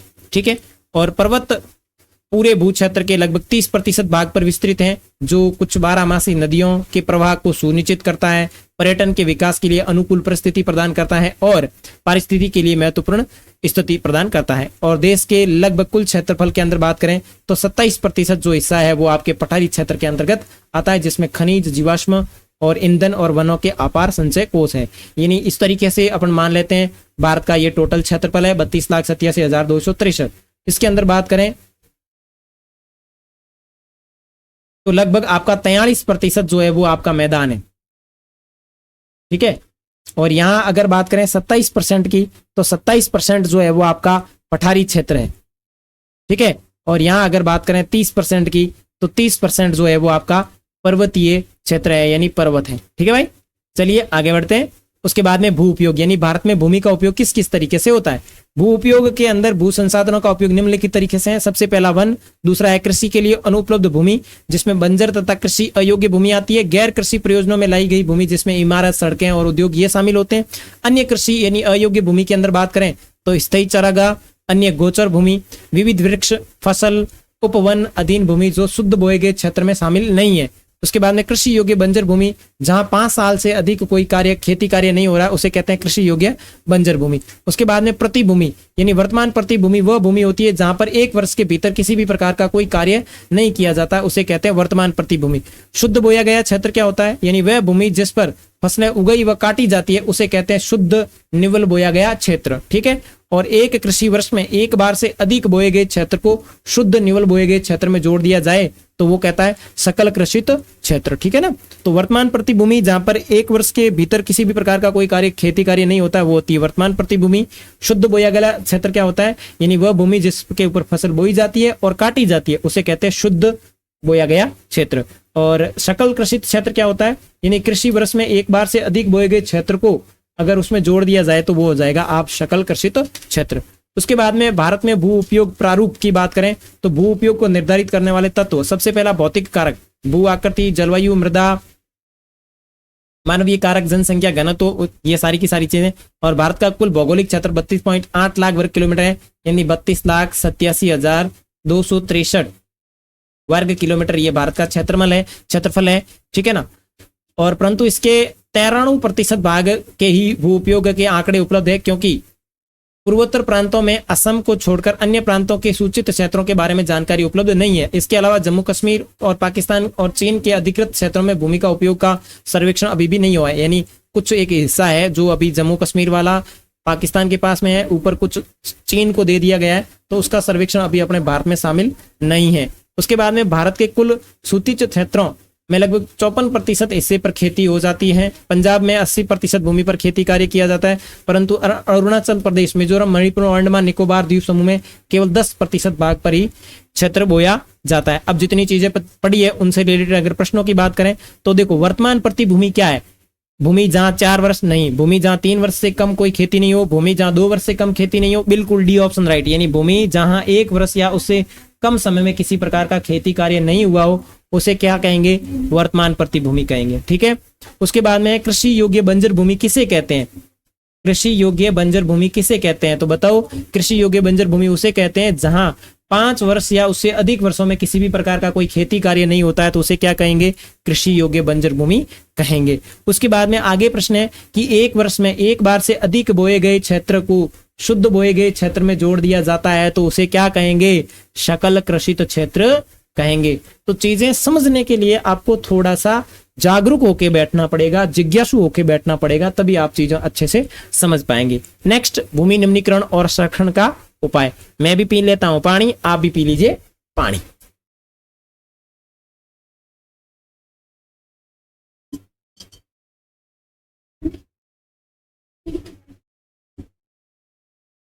हाँ, भूमि निम्नीकरण और इसके संरक्षण के उपाय। भूमि निम्नीकरण का मतलब है कि भाई साहब अपने संसाधनों का इतने गंदे तरीके से उपयोग किया है कि भूमि में निम्नीकरण हो गया है, यानी भूमि में कमी आ गई है। अब इसका अपने को क्या करना है? उपाय करना है। तो भूमि एक ऐसा संसाधन है जिसका उपयोग हमारे पूर्वज करते आए हैं तथा भावी पीढ़ी भी इसी भूमि का उपयोग करेगी। बिल्कुल सही बात है। हम भोजन, मकान, कपड़े की अपनी मूलभूत आवश्यकताओं का 95% भाग भूमि से प्राप्त करते हैं। क्या भोजन ये के लिए कृषि का उपयोग नहीं करते? क्या मकान के लिए अपन भूमि के ऊपर नहीं बनाते? क्या कपड़े के लिए अपन कपास का उपयोग नहीं करते? और कपास जो है वो कहाँ उपाया जाता है या उगजाया जाता है? खेती करके जमीन के अंदर नहीं उपजाया जाता। तो इसी तरीके से बहुत सारे संसाधन जो है वो प्रत्यक्ष व अप्रत्यक्ष रूप से भूमि से प्राप्त किए जाते हैं। और अगर अपन इसी तरीके से भूमि का उपयोग करते रहें तो भूमि एक दिन है पूरी तरीके से निम्नीकृत हो जाएगी, यानी वहां पे किसी भी प्रकार की चीजों का अपन उपयोग नहीं कर पाएंगे, उनको उगा नहीं पाएंगे। इसीलिए इनका संरक्षण और उपाय बहुत जरूरी है। लेकिन मानवीय क्रियाकलाप, वन उन्मूलन, अति पशुचारण और खनन के कारण भूमि का निम्नीकरण हो रहा है। भूमि को नुकसान पहुंचाने वाले कुछ प्राकृतिक ताकतों का भी बल इसमें मिला है।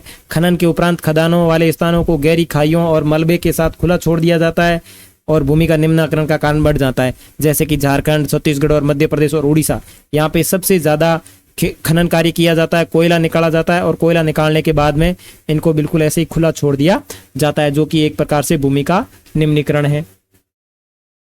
अब भूमि निम्नीकरण के मुख्य कारण क्या क्या है? अति पशुचारण, जैसे कि गुजरात, राजस्थान, मध्य प्रदेश और महाराष्ट्र में होता है। अधिक सिंचाई, पंजाब, हरियाणा, पश्चिमी उत्तर प्रदेश। अधिक सिंचाई के जल भराव मृदा में लवणीयता और क्षारीयता को बढ़ा देता है। यानी जैसे जैसे आप खेती कार्य के लिए अधिक सिंचाई करेंगे, सिंचाई ज्यादा हो जाएगी, तो कुछ समय पश्चात उस क्षेत्र के अंदर लवणीयता की मात्रा बढ़ जाएगी, यानी भूमि जो है वो खारी हो जाएगी और खारी भूमि जो है वो किसी प्रकार के अनाज का उत्पादन नहीं करेगी। उसके बाद में खनिज प्रक्रियाएं, जैसे सीमेंट उद्योग में चूना पत्थर को पीसना, मिट्टी के बर्तन उद्योग में चूने यानी खड़िया का प्रयोग बहुत अधिक मात्रा में वायुमंडल में धूल विसर्जित कर देता है। जब इसकी परत भूमि पर जम जाती है तो मृदा के जल सोखने की प्रक्रिया अवरुद्ध हो जाती है। इससे भी भूमि के अंदर निम्नीकरण होता है। औद्योगिक जल निकास से बाहर आने वाला अपशिष्ट पदार्थ भूमि और जल प्रदूषण का मुख्य स्रोत बनता है। तो इन प्रमुख कारणों के माध्यम से वर्तमान समय में भूमि का निम्नीकरण हो रहा है। अब भूमि निम्नीकरण की समस्या को सुलझाने के तरीके की बात करें तो अपने को वनोरोपण करना पड़ेगा, यानी पेड़ लगाने पड़ेंगे। और शुष्क क्षेत्रों में भूमि कटाव की रोकथाम करना चाहिए, यानी भूमि जो कट रही है उसको ऐसे रक्षक मेखला बनानी चाहिए पेड़ों की, ठीक है ना। जैसे कि पेड़ों की रक्षक मेखला बनानी चाहिए। पशु को नियंत्रित करना चाहिए, पशु चारण जो है उसको नियंत्रित करना चाहिए। कांटेदार झाड़ियां लगाकर रेतीले टीलों का स्थिर रोकना चाहिए। बंजर भूमि का उचित तरीके से प्रबंधन किया जाना चाहिए। खनन क्रियाओं के ऊपर अपने को नियंत्रण करना चाहिए और औद्योगिक जल का परिष्करण करके उसके बाद में उसका निष्कासन किया जाना चाहिए। और राष्ट्रीय वन नीति 1952 की बात करें तो राष्ट्रीय वन नीति 1952 क्या कहती है कि प्रत्येक क्षेत्र के अंतर्गत 33% भाग जो है वो वनों से ढका हुआ होना चाहिए। यानी प्रत्येक राज्य, प्रत्येक जिले, प्रत्येक गांव के अंदर 33% जो क्षेत्र है वहां पे वन होने जरूरी है। कौन सी नीति के अकॉर्डिंग? राष्ट्रीय वन नीति के अकॉर्डिंग। यानी वन व्यक्ति द्वारा निर्धारित यह सीमा पारिस्थितिकी संतुलन को बनाए रखने के लिए आवश्यक है। वन क्षेत्रों के आसपास रहने वाले लाखों लोगों की आजीविका इस पर निर्भर करती है। आगे बात करते हैं मृदा संसाधन। भूमि निम्नीकरण की बात हो गई, भूमि निम्नीकरण को आप कैसे कंट्रोल कर सकते हैं उसकी बात हो गई। आगे बात करते हैं मृदा संसाधन। तो मृदा जो है एक प्रकार का नवीकरणीय योग्य प्राकृतिक संसाधन है। मृदा एक जीवन तंत्र है और ये पौधों के विकास का माध्यम है जो पृथ्वी पर विभिन्न प्रकार के जीवों का पोषण करती है। कुछ सेंटीमीटर गहरी मृदा बनने में लाखों वर्ष का समय लग जाता है। मृदा बनने की प्रक्रिया के अंदर देखें तो उच्चावश, जनक शैल और जलवायु, वनस्पति और वन्य जैव पदार्थ और समय के साथ में इतने पदार्थ मिलकर मृदा का निर्माण करते हैं। और मृदा के वर्गीकरण के अंदर देखा जाए तो मृदा के भिन्न भिन्न प्रकार हैं कि भारत में उच्चावच, जलवायु और वनस्पति के आधार पर कई प्रकार की मृदाएं पाई जाती है। रंग, गहराई, गठन, आयु, रासायनिक, भौतिक गुणों के आधार पर भारत में विभिन्न प्रकार की मृदाएं, जिसमें सबसे पहली है जलोढ़ मृदा। यानी जलोढ़ मृदा जो है वो आपके उत्तर के मैदान के अंदर विस्तृत है। यानी इस तरीके से आपका भारत, और ये जो आगे अगर ऊपर की तरफ इस तरीके से देखेंगे तो ये आपके यहाँ पे हिमालय है और हिमालय से बहुत सारी नदियां निकलती है और इस तरफ आती है और यहाँ ये नदियां इस तरीके से आपके एक मैदान का निर्माण करती है जिसका नाम है उत्तर का मैदान। और जलोढ़ मृदा का मतलब क्या है कि नदियों के जल के द्वारा लाई गई जो मिट्टी होती है वो कहलाती है जलोढ़ मृदा। और ये मृदाएं हिमालय के 3 महत्वपूर्ण नदी तंत्र सिंधु, गंगा और ब्रह्मपुत्र, ये तीनों नदियां मिलकर के आपके इस क्षेत्र के अंदर जलोढ़ मृदा का निर्माण करती है। एक संकरे गलियारे के द्वारा मृदाएं राजस्थान और गुजरात तक फैली हुई है। और पूर्वी तटीय क्षेत्र की बात करें तो विशेषकर महानदी, गोदावरी और कृष्णा और कावेरी नदियां मिलकर डेल्टाई क्षेत्र के अंदर यानी डेल्टा में भी जलोढ़ मृदा का निर्माण करती है। आगे जलोढ़ मृदा में रेत, सिल्ट, मृत्तिका के विभिन्न अनुपात पाए जाते हैं। आयु के आधार पर जलोढ़ मृदाएं 2 प्रकार की होती है, पुराना जलोढ़ यानी जैसे बांगर कहते हैं और नवीन जलोढ़ जिसे कहा जाता है खादर। ठीक है, जलोढ़ मृदाएं बहुत उपजाऊ होती है क्योंकि इसके अंदर पोटास, फास्फोरस, चूना युक्त और इनके गन्ने, चावल, गेहूं और अन्य अनाजों और दलहन फसलों की खेती के लिए उपयुक्त बनाती हैं। अधिक उपजाऊपन के कारण जलोढ़ मृदा वाले क्षेत्रों में गहन कृषि की जाती है और यहाँ जनसंख्या घनत्व भी अधिक होता है और सूखे क्षेत्रों में मृदाएं अधिक क्षारीय होती हैं। ठीक है, ये तो होगी जलोढ़ मृदा की बातचीत। नेक्स्ट बात करें काली मृदा। काली मृदा कहाँ पाई जाती है तो देखो इन मृदाओं का रंग काला होता है, इसे रेंगर मृदा कहा जाता है। काली मृदा कपास की खेती के लिए अधिक उचित मानी जाती है, इसलिए इसे काली कपास मृदा के नाम से भी जाना जाता है। इस प्रकार की मृदाएं दक्कन के पठार के क्षेत्र में अधिकतर भाग में ये पाई जाती है जहां लावा जनक शैलें बनी हुई होती है। महाराष्ट्र, सौराष्ट्र, मालवा, मध्य प्रदेश और छत्तीसगढ़ के पठार के अंदर ये ज्यादा पाई जाती है। काली मृदा बहुत महीन कण अर्थात मृत्तिका से बनी होती है। नमी के कारण इनकी अंदर की क्षमता बहुत कम होती है और इसके अलावा ये मृदाएं कैल्शियम कार्बोनेट, मैग्नीशियम, पोटास और चूने जैसे पौष्टिक तत्वों से परिपूर्ण होती है, परंतु इनमें फास्फोरस की मात्रा बहुत कम होती है। गर्म और शुष्क मौसम में इन मृदाओं में गहरी दरारें पड़ जाती है जिससे इनमें अच्छी तरह का वायु का मिश्रण हो जाता है। गीली होने पर ये मृदाएं चिपचिपी हो जाती है और इनको जोतना काफी मुश्किल हो जाता है, इसलिए इनकी जुताई मानसून के प्रारंभ की होने वाली पहली बौछार से ही शुरू कर दी जाती है। ठीक है, तो ये इस तरीके की जो मृदाएं हैं वो आपकी काली मृदा है। लाल और पीली मृदा की बात करें तो लाल और पीली मृदा दक्कन के पठार के पूर्वी दक्षिणी हिस्सों के अंदर रेवेदार आगे चट्टानों के कम वर्षा वाले भाग में पाई जाती है और उड़ीसा, छत्तीसगढ़ और गंगा के मैदान के अंदर ये पाई जाती है। इन मृदाओं का लाल रंग रवेदार आग्नेय और रूपांतरित चट्टानों में लौह धातु के प्रचार के कारण होता है। इनका पीला रंग इनमें जलयोजन के कारण होता है। ठीक है, उसके बाद में है लेटराइट मृदा। लेटराइट शब्द जो है वो ग्रीक शब्द लेटर से बना है जिसका अर्थ होता है ईंट। ठीक है ना, और इसका निर्माण उष्ण कटिबंधीय और उपोष्ण कटिबंधीय जलवायु क्षेत्रों में आर्द्र तथा शुष्क ऋतुओं के 1-2 बार आने के कारण होता है। ठीक है ना, एक के बाद एक आने के कारण होता है और यह भारी वर्षा से अत्यधिक निच्छालन का परिणाम है। लेटराइट मृदा का अधिकतर गहरी तथा अम्लीय पीएच मान जो होता है वो 6 से अधिक होता है। ठीक है, इसमें सामान्यतः पौधे के पोषक तत्वों की कमी होती है। अधिकतर दक्षिणी राज्यों जैसे महाराष्ट्र के पश्चिमी घाट, उड़ीसा और पश्चिम बंगाल के कुछ भागों में ये पाया जाता है। और आगे बात करें तो तमिलनाडु, आंध्र प्रदेश और केरल के लाल लेटेराइट मृदा काजू की फसल के लिए काफी अत्यधिक उपयोगी है। यानी यहाँ एक लाल लेटेराइट मृदा जो है वो आपके कर्नाटक के अंदर पाई जाती है, या सॉरी आंध्र प्रदेश के अंतर्गत पाई जाती है, काजू के लिए काफी उपयुक्त है। मरुस्थलीय मृदा की बात करें तो मरुस्थलीय मृदा का रंग लाल और भूरा होता है, और ये मृदाएं आमतौर पर रेतीली और लवणीय होती है, और इस मृदा का सबसे ज्यादा विस्तार जो है वो आपके राजस्थान के अंदर है, मरुस्थलीय क्षेत्र में। आगे बात करें वन मृदा की, तो ये मृदाएं आमतौर पर पहाड़ी और पर्वतीय क्षेत्र में पाई जाती है, जहां पर्याप्त मात्रा में वर्षा उपलब्ध होती है, और इन मृदाओं के गठन में पर्वतीय पर्यावरण के अनुसार बदलाव आता है। नदी घाटियों में ये मृदाएं दोमट अथवा सिल्टदार होती है, परंतु ऊपरी ढालों में इनका गठन मोटे कणों के द्वारा होता है। अब इस मानचित्र के अंदर देख लीजिए, आपकी किताब के अंदर दिया हुआ है। सबसे पहले पर्वतीय वन मृदा की बात करें तो ये इस तरीके से, यहाँ हिमालय है इसलिए ये पर्वतीय मृदा पाई जाती है। उसके बाद में जलोढ़ मृदा की बात करें तो इस तरीके से यहाँ सिंधु नदी हो जाएगी, बीच में आपकी ये गंगा नदी हो जाएगी, और इधर से आपकी ये ब्रह्मपुत्र नदी आ जाएगी, ठीक है ना। तो ये इन तीनों नदियों के द्वारा बीच में आपका जलोढ़ मृदा का निर्माण हो रहा है। उसके बाद में लाल और पीली मृदा जो आपके इस तरीके से पठारी क्षेत्र के अंदर दिख रही है, और थोड़ी इस तटीय क्षेत्र में भी दिख रही है। उसके बाद में काली मृदा, ये रो दक्कन के पठार वाले क्षेत्र में पाई जाती है। उसके बाद में लेटराइट मृदा, यानी ये देखो इस तरीके से यहाँ कुछ कुछ भागों में लेटराइट मृदा भी है, ठीक है। और उसके बाद में शुष्क क्षेत्र की मृदा की बात करें तो यहाँ पे आपकी ये मरुस्थलीय मृदा है। तो आप इस मैप के अंदर देख के भी आराम से अपनी कॉपी के अंदर मैप बना लेना, ये ताकि आपको अच्छे से समझ में आए। उसके बाद में मृदा अपर्दन और मृदा अपर्दन का संरक्षण। देखो, मृदा अपर्दन का मतलब है मृदा का कटाव और इसके बहाव की प्रक्रिया, यानी मृदा का एक जगह से दूसरी जगह जाना, ठीक है। मृदा के बनने और अपर्दन की क्रियाएं आमतौर पर साथ साथ चलती है और दोनों में संतुलन होता है, परंतु मानवीय क्रियाएं जैसे वनोन्मूलन, अति पशुचारण, निर्माण, खनन आदि से कई बार यह संतुलन भंग हो जाता है तथा पवन और जल और हिमनद मृदा को अपरदित करते हैं।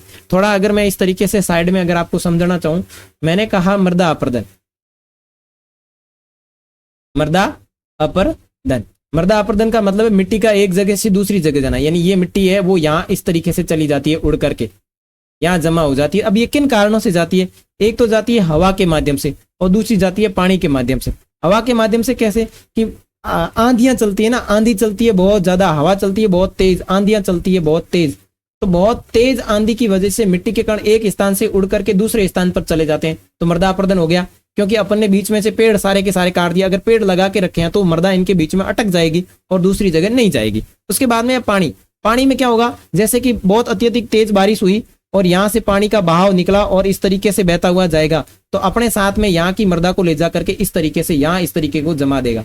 तो क्या हुआ, इस जगह मृदा की कमी हो गई और इस जगह मृदा आगे बढ़ गई, तो यहाँ पे धान जो उपजेगा वो कम उपजेगा और यहाँ पे धान जो है वो अधिक उपजेगा। यानी इस तरीके से पानी और हवा दोनों के माध्यम से मृदा में अपर्दन होता है, ठीक है। और इसमें आगे देखें, अवनालिका अपर्दन यानी बहता हुआ जल मृदा को काटते हुए गहरी वहिकाएं बनाता है। ऐसी भूमि जोतने योग्य नहीं रहती। उत्कात भूमि, चंबल बेसिन में ऐसी भूमि के क्षेत्र पाए जाते हैं। वापस में अगला जब क्लास शुरू करेंगे उससे पहले एक बार और इन चीजों को लिख के रिवाइज करवाऊंगा, ताकि आपको सारी चीजें अच्छे से समझ में आएंगे, हम आ जाएगी। तो मृदा अपर्दन के अंदर एक मृदा अपर्दन आता है जिसका नाम है अवनालिका अपर्दन, जो जल के द्वारा किया जाता है, जिसमें बड़े बड़े खड्डे बन जाते हैं। जैसे कि अपने राजस्थान के अंदर चंबल नदी है, चंबल नदी जो बेसिन क्षेत्र है उसके अंदर इस तरीके की भूमि पाई जाती है, जिसे अपन कहते हैं उत्खात भूमि। उसके बाद में चादर अपर्दन, जल के रूप में ढाल के साथ साथ नीचे जो बहता है उसे कहते हैं चादर अपर्दन, यानी ऊपरी मृदा घुलकर जल के साथ बह जाती है, उसे कहते हैं चादर अपर्दन। उसके बाद में एक होता है पवन अपर्दन, यानी पवन द्वारा मैदान ढालू क्षेत्र की ओर उड़ करके चली जाती है और कृषि के गलत तरीकों से भी मृदा अपर्दित होकर के गलत ढंग से हल चलाने की वजह से ढाल से ऊपर से नीचे की ओर मृदा आ जाती है। तो ये भी एक प्रकार का आप पवन मृदा अपर्दन का देख सकते हैं। समोच्च जुताई यानी ढाल वाली भूमि सर्वोच्च रेखाओं के समानांतर चलने और ढाल के साथ साथ बाव की घटती जाती है, उसे समोच्च जुताई कहते हैं। सोपान या सीढ़ीदार की बात करें तो ढाल वाली भूमि पर सोपान कृषि अपर्दन को नियंत्रित करती है, तो ये भी हो गया। और पट्टी कृषि का मतलब है बड़े बड़े खेतों को पट्टी में बांट दिया जाता है और फसलों के बीच घास की पट्टियां उगाई जाती है, ये पवन द्वारा जनित बलों को कमजोर करती है। उसके बाद में रक्षक मेखला, जो पेड़ों को लगातार कतार में लगा करके पवन की गति को कम कर देती है। पश्चिमी भारत के रेतीले टीलों को बचाने के लिए इस तरीके का काम चल रहा है और ये एक प्रकार से मृदा अपर्दन को रोकने का काम है। अब आगे अपन बात कर लेते हैं आपके अभ्यास प्रश्नों की, ठीक है। अभ्यास प्रश्नों में बात करें तो लो एस्क किस प्रकार का संसाधन है। देखो, कुछ पुरानी वाली पुस्तकों में ये बड़े बड़े सवाल सारे के सारे दिए हुए हैं, कुछ पुस्तकों में ये सवाल कट कर दिए गए, तो आप अपनी पुस्तक के अकॉर्डिंग इन चीजों को देख लीजिएगा कि लो एस्क किस प्रकार का संसाधन है। तो लो एस्क अनवीकरण संसाधन है, ठीक है ना। और ज्वारीय ऊर्जा निम्नलिखित में से किस प्रकार का संसाधन नहीं है, तो ये पुनः पूर्ति योग्य संसाधन नहीं है। ठीक है।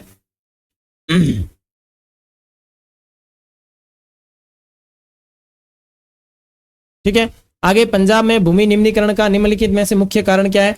अधिक सिंचाई। ठीक है, निम्नलिखित में से किस प्रांत में सीढ़ीदार या सोपानी खेती की जाती है?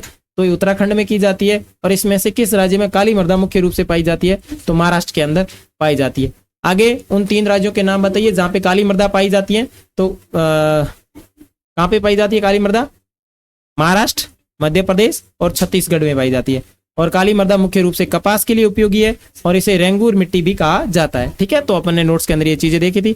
आगे पूर्वी नदी के डेल्टा में किस प्रकार की मृदा पाई जाती है? तो पूर्वी नदी के डेल्टाओं के अंदर जलोढ़ मृदा पाई जाती है। और जलोढ़ मृदा में रेत और गाद की मिट्टी की गुणवत्ता अधिक होती है। और जलोढ़ मृदा की विशेषता, इसने कहा कि भाई जलोढ़ मृदा की विशेषता भी लिखनी है आपको। तो विशेषता में देखो, ये मिट्टी बहुत उपजाऊ होती है, खेती के लिए आदर्श है, इसमें पोटास और फास्फोरस की मात्रा बहुत अधिक होती है और शुष्क क्षेत्रों में मिट्टी अधिक क्षारीय भी हो जाती है। ठीक है, उसके बाद में पहाड़ी क्षेत्रों में मृदा अपरदन के रोकथाम के लिए आपको क्या कदम उठाने चाहिए? तो पहाड़ी क्षेत्रों में मिट्टी के कटाव के लिए समोच्च जुताई खेती की जानी चाहिए, जिसमें समोच्च रेखाओं के साथ साथ जुताई की जाती है। सीढ़ी नुमा खेती की जानी चाहिए ताकि वहां से हवा और पानी के द्वारा जो मिट्टी का कटाव हो रहा है उसको आसानी के रोका जा सकता है। ठीक है, उसके बाद में जैव संसाधन और अजैव संसाधन क्या किसे कहते हैं? तो बिल्कुल अपन ने नोट्स के अंदर समझ रखा है। उसके बाद में आगे है कि 120 शब्दों में आप उत्तर दीजिए कि भारत में भूमि उपयोग प्रारूप का वर्णन कीजिए। 1960 और 61 से वन क्षेत्र के अंतर्गत महत्वपूर्ण वृद्धि नहीं हुई है, इसका क्या कारण है? तो यहाँ पे बहुत सारी चीजें दी हुई है, तो आप आराम से इस वीडियो को रोक करके पढ़ सकते हैं। और साथ ही साथ टेलीग्राम के ऊपर ये पीडीएफ आ जाएगी, तो इसको आप पढ़ लेना, बिल्कुल अच्छे शब्दों में इनको लिखा हुआ है। ठीक है, उसके बाद में ये दूसरा प्रश्न है कि प्रौद्योगिकी और आर्थिक विकास के कारण संसाधनों का अधिक उपयोग कैसे हुआ है? तो बड़े पैमाने पर उत्पादन के कारण संसाधनों का अधिक उपयोग हुआ है। तकनीकी उन्नति के कारण संसाधनों का अधिक दोहन हुआ है। उन्नत चिकित्सा एवं स्वास्थ्य संसाधनों के कारण संसाधनों में भारी खपत हुई है। इस तरीके से कई प्रकार से आर्थिक संसाधनों के अंदर अधिक उपयोग हुआ है। अब अपन आपके इस पहले पार्ट के अंदर से बोर्ड एग्जाम के अंदर किस तरीके से प्रश्न आए उनकी भी बातचीत कर लेते हैं। तो देखो 2023 के अंदर 2 नंबर का प्रश्न आया हुआ है। क्या कहा गया है कि नवीकरण और गैर नवीकरण। गैर नवीकरण का मतलब होता है अनवीकरण, शब्दों को चेंज किया जा सकता है। अनवीकरण, गैर नवीकरण का मतलब क्या होता है? अनवीकरण। संसाधनों को परिभाषित कीजिए। आपको पढ़ाया गया कि नहीं पढ़ाया गया? अभी थोड़ी देर पहले ही तो अपन ने देखा है।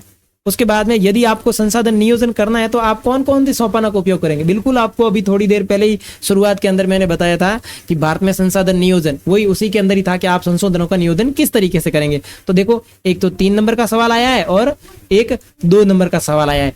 कौन से पेपर में आया है? 2023 के पेपर में आया है। उसके बाद में 2022 के पेपर की बात करें तो बिल्कुल अलग से एक पूछ लिया कि गैर नवीकरण यानी अनवीकरणीय संसाधन का मतलब क्या है। कितने नंबर का है? 2 नंबर का। उसके बाद में देखो 2022 में एक और पूछा गया है कि समाप्यता के आधार पर संसाधनों का वर्गीकरण कीजिए, यानी समाप्यता के आधार पर संसाधनों के कौन से प्रकार हैं। फिर अथवा में देकर पूछा गया कि मृदा अपरदन किसे कहते हैं और इसके संरक्षण के उपाय लिखिए। बिल्कुल पढ़ाया गया कि नहीं पढ़ाया गया। और उसके बाद में 2021 के अंदर पूछा गया कि सतत पोषणीय विकास या फिर सतत विकास से क्या अभिप्राय है। तो आप समझ सकते हैं कि हमने जो चीजें पढ़ी वो कितनी आपके लिए उपयोगी है और किस तरीके से बोर्ड के एग्जाम में प्रश्न पूछे जाते हैं। तो प्यारे विद्यार्थियों, मिलेंगे अगले पार्ट के अंदर, तब तक के लिए बाय बाय। आप अगर चैनल के ऊपर नए हैं, अभी तक चैनल को सब्सक्राइब नहीं किया है तो चैनल को सब्सक्राइब कीजिए। साथ ही साथ इस वीडियो का लिंक जो आपके दोस्त कक्षा 10th के अंदर पढ़ते हैं उनको शेयर कीजिए ताकि वो भी आपकी तरह बिल्कुल अच्छे तरीके से पढ़ सकें और चीजों को समझ सकें। मिलेंगे दूसरे चैप्टर में, तब तक के लिए बाय बाय।